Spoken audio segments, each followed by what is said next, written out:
Let's say, is it one of the oldest rum houses in the city? Yeah, so this was just the production area, and this side over here is more like the decoration area of sorts.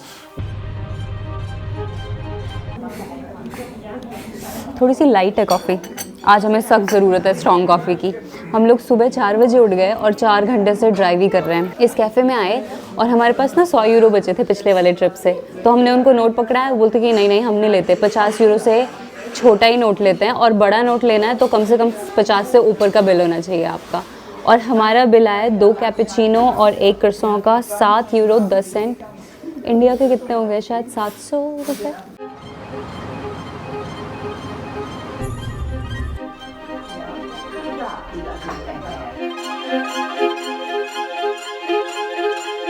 ये Saint Mary का church है जो कि बहुत पुराना है। जब ये शहर बन रहा था 1200 कुछ में, तब ये चर्च भी बनना शुरू हुआ था।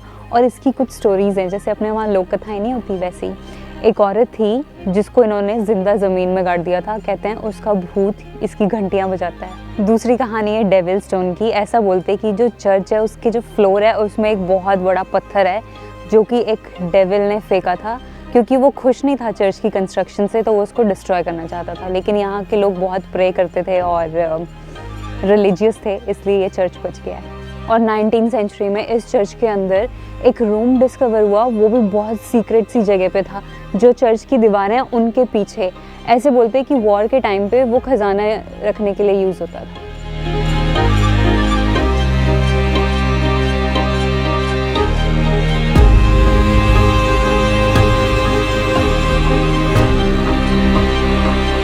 फ्लेंसबर्ग जर्मनी का एक बहुत पुराना टाउन है। इसका इतिहास क्लियर नहीं है कि किसने इसको बनाया था, लेकिन ऐसा बोलते हैं कि डेनिश लोग यहाँ पे आए सेटल होने के लिए 700-800s में।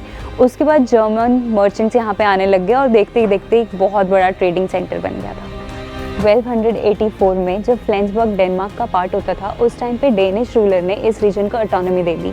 उसने यहाँ पे बहुत सारे मर्चेंट्स, हैंडीक्राफ्ट आर्टिस्ट को अट्रैक्ट किया और ये नॉर्थ यूरोप का सबसे बड़ा ट्रेडिंग सेंटर बन गया। लेकिन 1864 में एक वॉर हुई जर्मनी और डेनमार्क के बीच में। डेनमार्क हार गया, तब से फ्लेंसबर्ग जर्मनी का पार्ट है। इस शहर में अभी भी काफ़ी बड़ी डेनिश कम्युनिटी है, उनके अपने बिजनेसेस हैं और यहाँ पे ऐसे स्कूल्स भी हैं जो सारे सब्जेक्ट डेनिश लैंग्वेज में सिखाते हैं। और यहाँ के जो जर्मन्स हैं वो भी काफ़ी इंक्लूसिव हैं। जैसे कोई डेन जर्मन कैफ़े में जाता है तो जो जर्मन बंदा है वो कोशिश करता है डेनिश में उससे इंटरेक्ट करने की।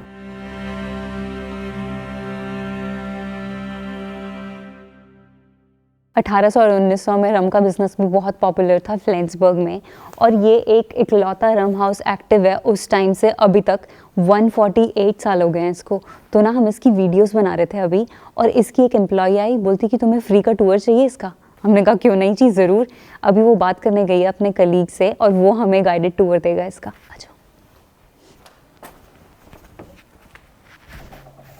Let's say, is it one of the oldest rum houses in the city? Yeah, it actually is the only still production we have here in Flensburg. So the only rum house that still produces its own rum here in Flensburg. There was, of course, a lot of other rum houses back in the day. Yeah. I think it was about 30 or 40 other rum houses we had, like in the big rum times. But we are the only ones that are actually left from that time. We started in 1878. Wow. And are still producing the rum to this day. What do you do here? So we produce our rum. That said, we get the distilled rum from the Caribbean. So most of it comes from Jamaica. Yeah. And then we blend those rums together. Yeah. And then we also blend in some water to reach the preferred drinking alcohol level. And then we also have one specific type of rum called Rumverschnitt, which is the same sort of ingredients, but there is also some extra alcohol, some neutral alcohol that is added to that recipe, which means that it can't call itself original rum anymore. But it's the same kind of taste, it's the same quality, just made a little bit different. and that also has a long tradition. I think it was in 1885 that the distills, the rum houses here in Flensburg actually started to make this kind of rum. And how many type of rums do you make here? So we make 3 types of original rums, and then it's about 6 types of this so-called Rumverschnitt that we make here.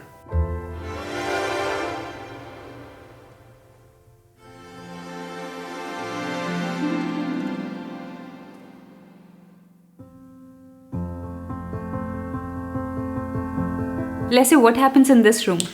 So this is our main production area where first of all the rum comes together. So where we blend the distilled rum, the water and the alcohol. It's usually happens in these big containers right here, and then those ready to drink products are then first put onto our barrels again to sort of come together a little bit more, to have some time to relax again. And after that, after some period of time, then we fill it in the bottles, where we have this big machine right here, where every bottle is filled, and then most of them are also labeled in the same machine. Some of them are labeled in the other room. So this was just the production area, and this side over here is more like the decoration area of sorts, where a lot of the hand labeling of the bottles goes on, and everything else that has to do with the decoration of the bottles is done over here. Okay, so this is the machine that you use for labeling. For example, that's one of the machines. It's a really old machine from I think 1985. Where do you sell your rum? In-house or also some other places? So we sell to some other places. For most of the parts are like supermarkets that we sell our rum to, and they sell it to their customers. Then we have some like specialty boutiques that have some of our products in their lineup, and then we of course also sell some of our bottles in-house. What is your online shop called? It's called Johannsen-Rum.de. So the rum I would recommend for beginners of rum tasting would be our so-called Royal, which is an original rum that has like a really nice mild round taste to it with some nice fruity notes, and I think that would be the perfect one to start your rum journey with. जो आप मेरे पीछे ये घर देख रहे हो, इस पे लिखा है 513। क्या इसका मतलब है ये इतना पुराना घर है? 1500 साल पुराना। ज़्यादातर इन पे यही डेट्स लिखी होती हैं क्योंकि घर का नंबर तो है 4।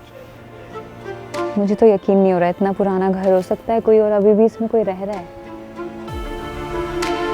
ऐसे कैसे पत्थर थे यार जिनसे ये बनाया हुआ है इन्होंने?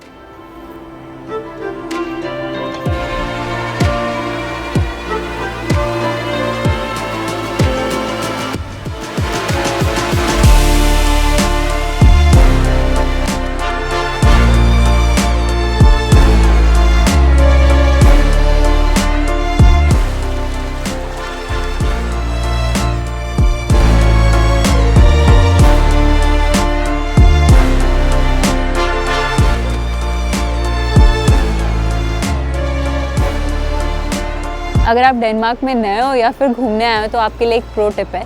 डेनमार्क में एक ऐप चलती है गोमोर के नाम से, वैसी है जैसे इंडिया में ब्लाब्ला कार चलती है, राइड शेयरिंग है उसमें, और बहुत सस्ती राइड्स मिल जाती हैं, इवन ट्रेन से भी सस्ती। आज हम भी ऐसे ही आए हैं, हमने गोमोर पे राइड क्रिएट करी, लेकिन क्रिसमस का टाइम है तो हमें लोग नहीं मिल रहे थे। एक बंदी ने राइड बुक कर ली थी 2 हफ्ते पहले ही, और कल रात तक भी कोई आ नहीं रहा था।